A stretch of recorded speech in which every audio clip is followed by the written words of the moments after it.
Welcome to the channel. Today I'm going to show you how to create an Airtm account. So let's get into it. The first thing you want to go ahead and do is jump into your browser of choice, and from here you want to go ahead and dial in Airtm, as you can see over here, and it'll be the very first search result.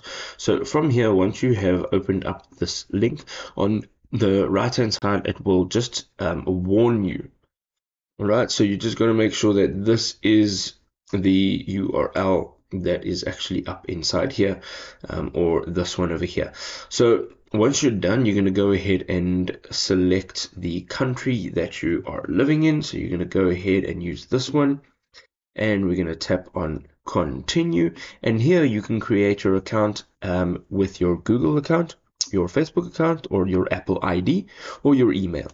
I'm going to go ahead and use Google. It's always been the easiest for me. You can select your email address and tap on confirm. Now from here, you will be now into your Airtm account. Your account is now successfully created. If you enjoyed this video, go ahead and drop us a like. We'll see you next time.